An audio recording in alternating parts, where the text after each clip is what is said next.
Hello दोस्तों, नमस्कार। स्वागत है आपका हमारे यूट्यूब चैनल उत्तराखंड जी के वेरी जी ट्रिक्स में। और आज की इस वीडियो में दोस्तों हम बात करेंगे उत्तराखंड टेस्ट सीरीज पार्ट 118 के बारे में। और उत्तराखंड की टेस्ट सीरीज दोस्तों हमारी उत्तराखंड पोस्टमार्टम क्लासेस नाम से जानी जाती है, जो कि आपके आगामी उत्तराखंड के सभी एग्जाम्स, पटवारी, लेखपाल, बंदी रक्षक, पुलिस कांस्टेबल, फॉरेस्ट गार्ड, अन्य सभी एग्जाम्स के लिए दोस्तों काफ़ी महत्वपूर्ण सीरीज है। अगर आपने इससे पहले के 117 पार्ट्स नहीं देखे हुए हैं तो दोस्तों आप उन वीडियोस को जरूर देख लीजिएगा, खासकर अभी लास्ट टाइम पे, क्योंकि रिवीजन की दृष्टि से दोस्तों यह प्रश्न काफ़ी ज़्यादा महत्वपूर्ण है। और साथ में जो मैं आपको इसके साथ में एक्सप्लेनेशन बताता हूँ वह दोस्तों इससे भी कहीं ज़्यादा महत्वपूर्ण है। इसलिए दोस्तों वीडियो को पूरा देखिए, और वीडियो पसंद आती है तो वीडियो को लाइक जरूर करें, कमेंट जरूर करें और अपने दोस्तों के साथ में भी जरूर शेयर करें।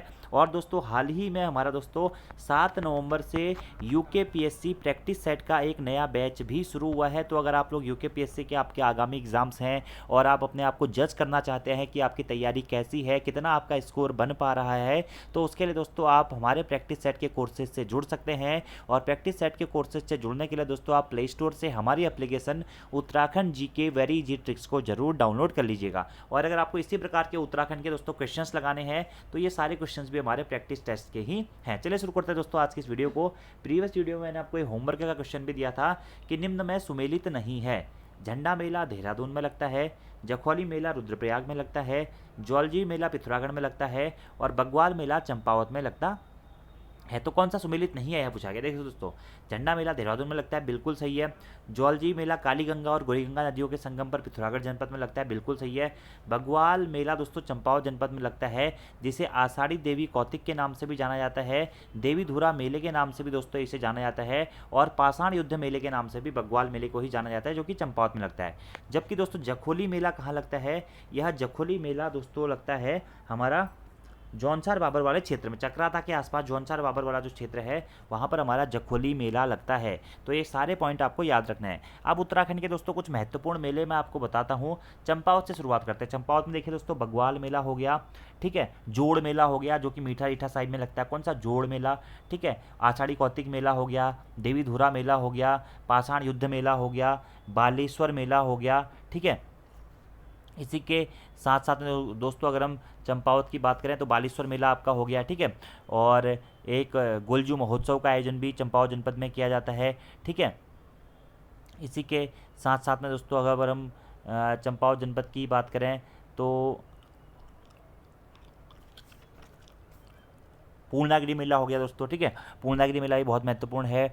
और ललीधुरा मेला हो गया दोस्तों जो चंपावत के ललीधुरा में लगता है, ठीक है। और एक हमारा मानेश्वर मेला हो गया, मानेश्वर मेला भी कहाँ, चंपावत में ही लगता है। पिथौरागढ़ जनपद के मेलों की बात करें तो दोस्तों जौलजीबी मेला हो गया, पिथौरागढ़ जनपद में थल में लगता है दोस्तों, एक थल मेला हो गया, ठीक है। ऐसे ही पिथौरागढ़ में दोस्तों आपका गुरना देवी माता मेला हो गया, ठीक है। और बेरीनाग मेला हो गया, हाट काली का मेला हो गया, यह पिथौरागढ़ जनपद में लगते हैं, ठीक है।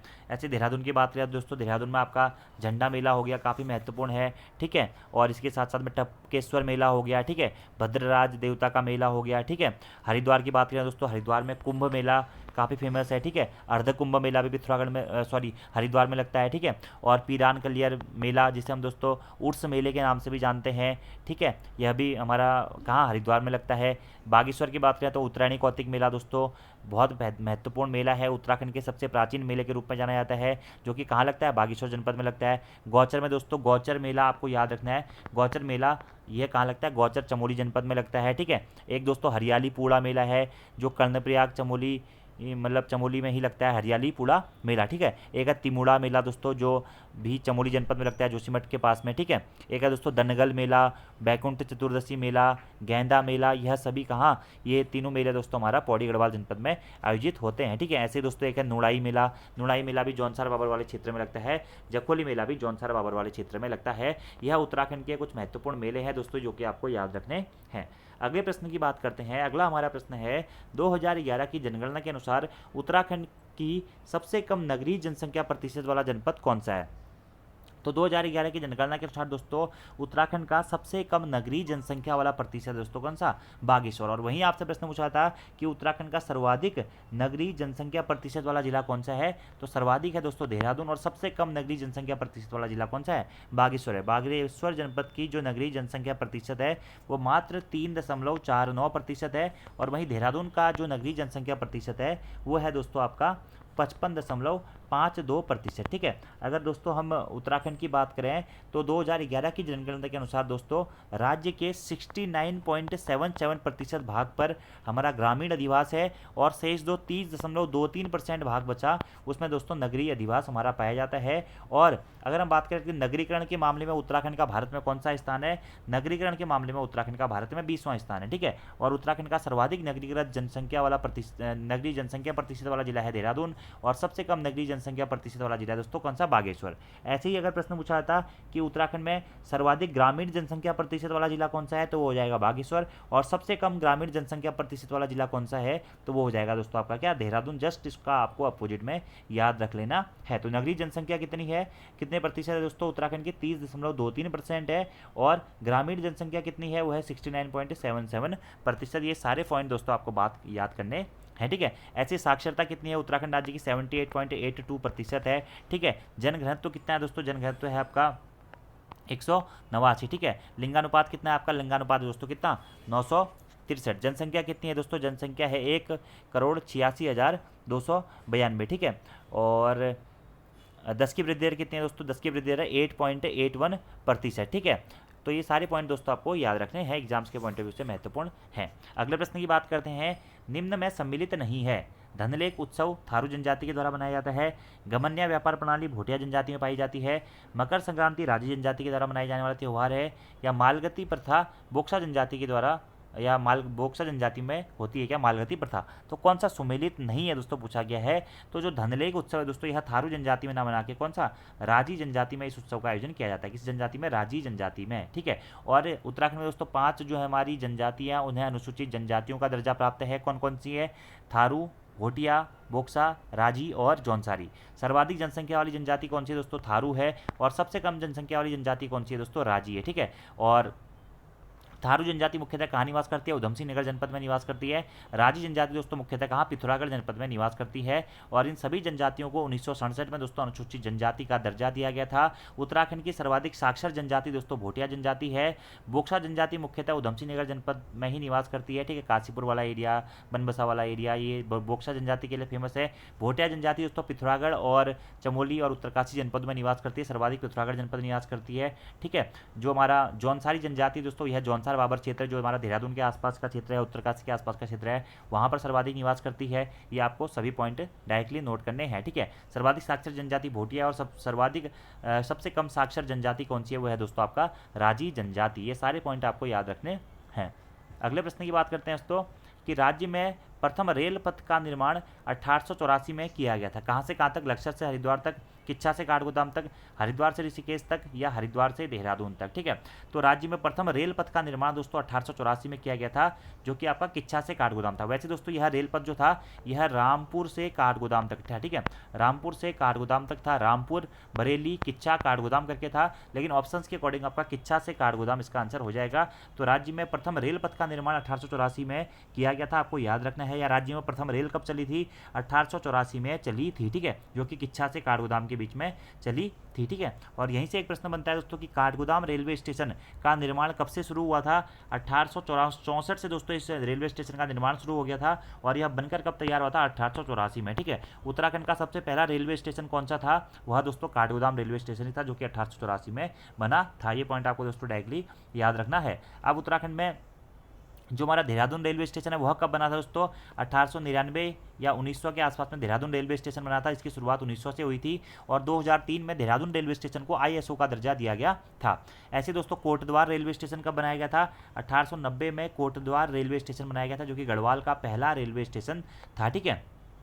और एक और प्रश्न दोस्तों एग्जाम में पूछा गया था यहाँ से कि मुरादाबाद रामनगर से रेल लाइन को कब जोड़ा गया था, या मुरादाबाद रामनगर रेल लाइन को कब जोड़ा गया था, 1907 में जोड़ा गया था। और रामनगर रेलवे स्टेशन की स्थापना भी दोस्तों कब हुई थी, 1907 में ही की गई थी। ठीक है, अगर बात प्रश्न पूछा जाता है कि उत्तराखंड के कितने जनपदों में रेल लाइन बिछी हुई है, तो उत्तराखंड के 6 जनपद में दोस्तों रेल लाइन का विस्तार पाया जाता है, रेल मार्ग का विस्तार पाया जाता है। देहरादून, ठीक है, देहरादून में पाया जाता है रेल लाइन का आपका, ठीक है, विस्तार। और आपके साथ इसके साथ में आपका देहरादून हो गया, हरिद्वार हो गया, पौड़ी गढ़वाल हो गया, नैनीताल हो गया। ठीक है, नैनीताल का जो हमारा काठगोदाम वाला एरिया है, हल्द्वानी काठगोदाम में, यहाँ पे। ठीक है, इसके साथ में दोस्तों आपका चंपावत जनपद हो गया जो टनकपुर के आसपास का क्षेत्र है, और उधम सिंह नगर जनपद हो गया। इन 6 जनपदों में मुख्यतः रेल लाइन का विस्तार उत्तराखंड में पाया जाता है। ठीक है, और अगर प्रश्न पूछा था कि रेल लाइन की सर्वाधिक लंबाई कौन से जनपद में है उत्तराखंड में, तो हरिद्वार में सर्वाधिक रेल लाइन की लंबाई है, और सबसे कम रेल लाइन की लंबाई कहाँ पे है दोस्तों, वो है पौड़ी गढ़वाल में। ठीक है, ये भी आपको याद रखना है।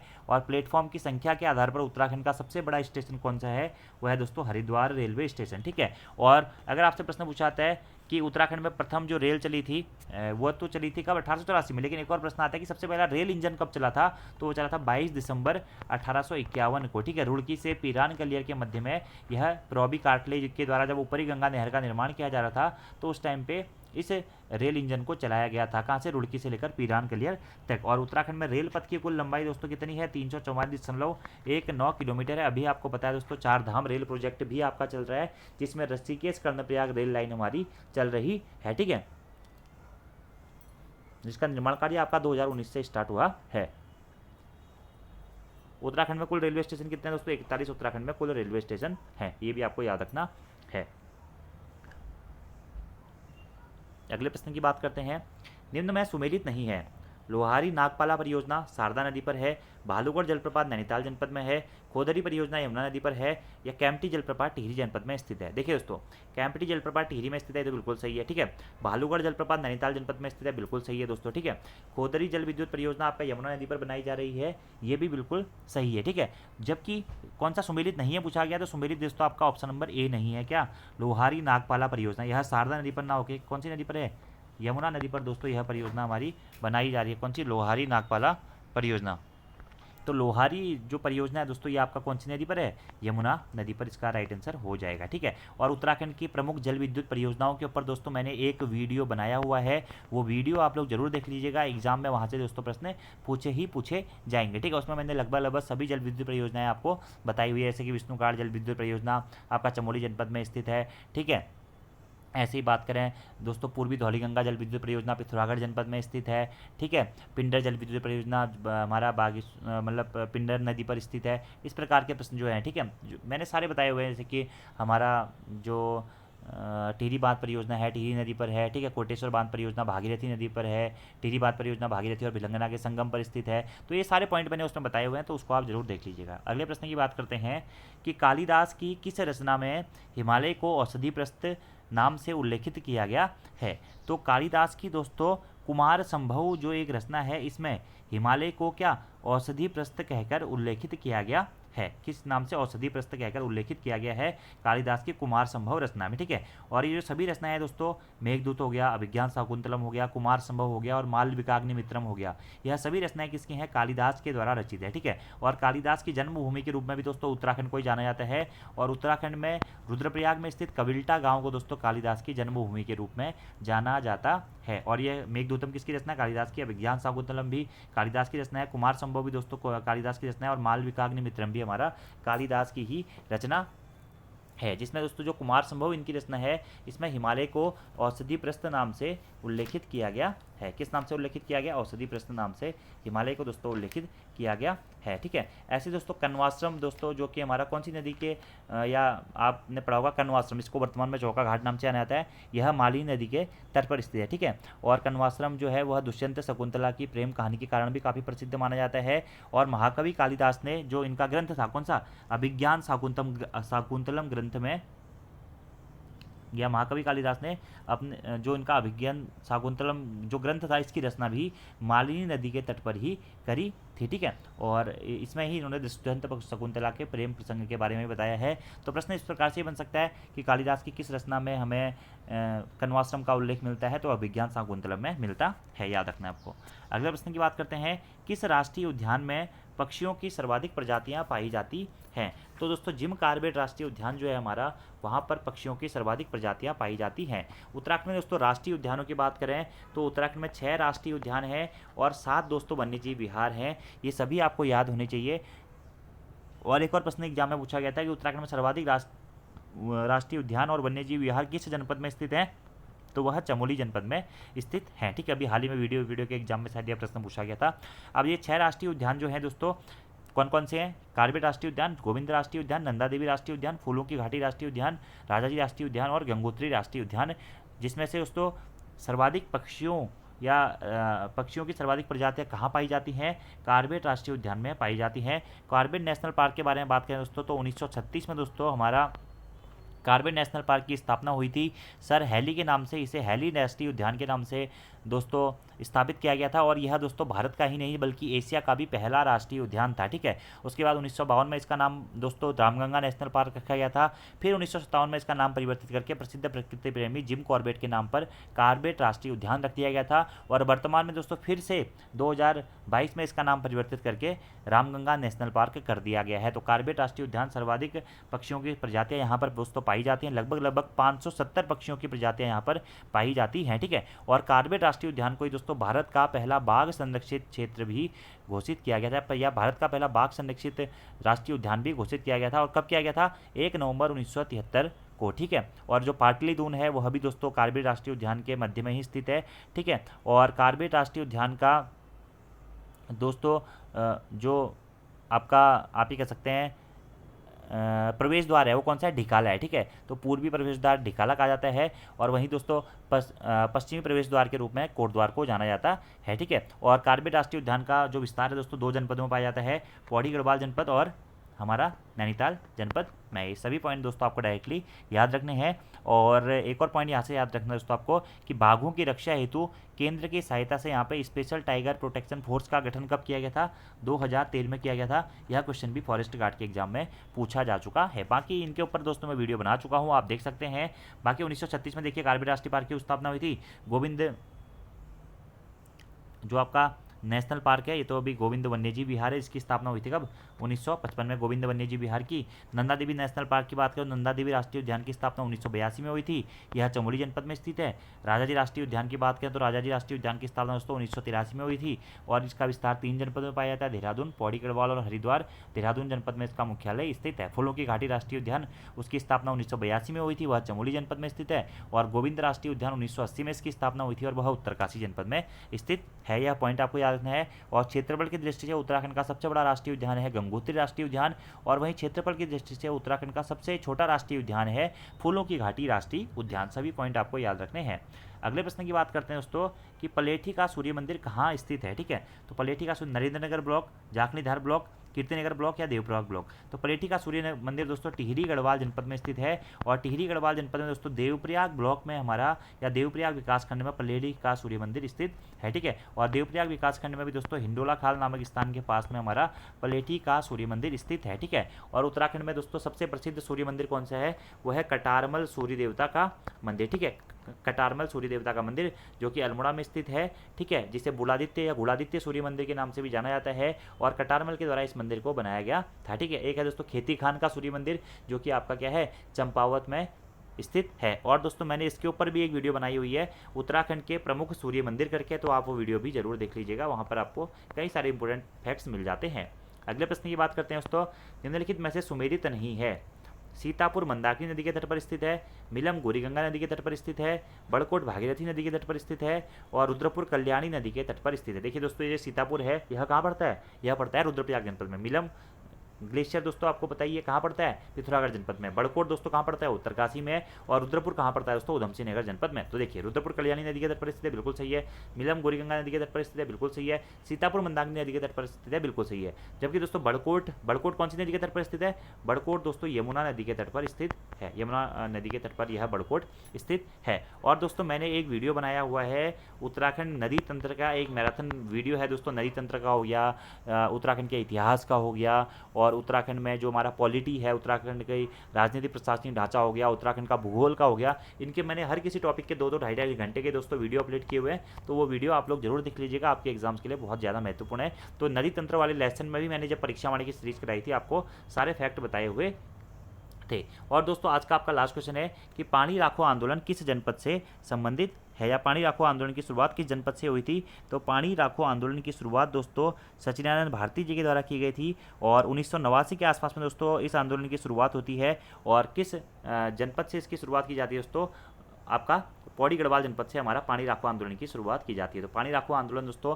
किस जनपद से संबंधित है या रिलेटेड है, तो पानी राखो आंदोलन दोस्तों हमारा पौड़ी गढ़वाल जनपद से स्थित है, ठीक है। और दूधातोली लोक विकास संस्थान की स्थापना भी सचिदानंद भारती जी के द्वारा ही की गई थी। और 80 के दशक में दोस्तों उफरे खाल पौड़ी गढ़वाल में पानी की कमी दूर करने के कारण यह आंदोलन चलाया गया था। कौन सा, पानी राखो आंदोलन सचिदानंद भारती जी के द्वारा। और अगर डेट पूछी जाएगी तो 1989 1989 के आसपास में दोस्तों इस पानी राखो आंदोलन को शुरू किया गया था, ठीक है। और एक है दोस्तों हमारा कौन सा, रक्षा सूत्र आंदोलन। तो रक्षा सूत्र आंदोलन कहाँ से शुरू किया था, टिहरी गढ़वाल जनपद से शुरू किया गया था 1994 में, ठीक है। और सुरेश भाई के द्वारा यह आंदोलन शुरू किया गया था। कौन सा, रक्षा सूत्र आंदोलन। और पानी राखो आंदोलन दोस्तों सचिदानंद भारती जी के द्वारा शुरू किया गया था, पौड़ी गढ़वाल जनपद से यह आंदोलन संबंधित है, ठीक है। और दूधातोली लोक विकास संस्थान की स्थापना भी दोस्तों किसके द्वारा, हमारा सचिदानंद भारती जी के द्वारा ही की गई थी। डंगू बतौली आंदोलन दोस्तों यह भी बांस के जंगलों से संबंधित आंदोलन है, जो कि चमोली जनपद से संबंधित है। बाकी चिपको आंदोलन आपको बताइए दोस्तों चमोली जनपद से ही संबंध है इसका। रवाई आंदोलन दोस्तों रवाई घाटी वर्तमान में उत्तरकाशी जनपद में, लेकिन उस टाइम पे टिहरी गढ़वाल जनपद से इसका संबंध था, ठीक है। मैती आंदोलन दोस्तों जो कि कल्याण सिंह रावत जी के द्वारा 1996 से 1996 में चलाया गया था, इसका संबंध भी चमोली जनपद से ही शुरुआत हुई थी ग्वालदम इंटर कॉलेज की कन्याओं के द्वारा, ठीक है। बेदिनी बुग्याल से मेनली इसकी शुरुआत मानी जाती है। तो ये उत्तराखंड के जो प्रसिद्ध वन संबंधी आंदोलन है, ये भी आपको याद रखना है। और दोस्तों एक मैंने वीडियो स्पेशली बनाया हुआ है उत्तराखंड के वनों के ऊपर, जिसमें मैंने सारी चीज़ें आपको उत्तराखंड के वनों से संबंध में डिटेल्स में बताई हुई है, तो आप वो वीडियो भी देख सकते हैं। और आज का दोस्तों आपका होमवर्क का क्वेश्चन है, 2 क्वेश्चन मैं होमवर्क दे रहा हूँ। नीचे दिए गए विकल्पों में से उत्तराखंड का वृष्टि छाया क्षेत्र कौन सा है, ट्रांस हिमालयी, लघु हिमालयी, उच्च हिमालयी या तराई भाबर। और दूसरा प्रश्न है आपका होमवर्क का, निम्न में से कौन सा सुमेलित नहीं है, पर्वतीय औद्योगिक प्रोत्साहन नीति 2008, मुख्यमंत्री वात्सल्य योजना 2020, नई खेल नीति 2015 और नई पर्यटन नीति 2018। इन प्रश्नों में से दोस्तों आपको आंसर देने हैं इन दोनों प्रश्नों के। बाकी आपको आज की वीडियो कैसी लगी कमेंट बॉक्स में जरूर बताना है। वीडियो पसंद आती है यार, वीडियो को लाइक जरूर करें, कमेंट जरूर करें, अपने दोस्तों के साथ में भी जरूर शेयर करें। और अभी तक आपने हमारी एप्लीकेशन डाउनलोड नहीं करी हुई है तो प्ले स्टोर से आप हमारी application Uttarakhand GK very easy tricks को जरूर डाउनलोड कर लीजिएगा दोस्तों, जहाँ पर 7 नवंबर से आपका प्रैक्टिस सेट का एक नया बैच शुरू हो रहा है। तो उस बैच में जुड़कर दोस्तों आप प्रैक्टिस सेट्स को जरूर लगाएं और अपनी तैयारी को जरूर आके। तो आज की वीडियो में इतना ही दोस्तों, thank you, thanks for watching video, see you next time, धन्यवाद।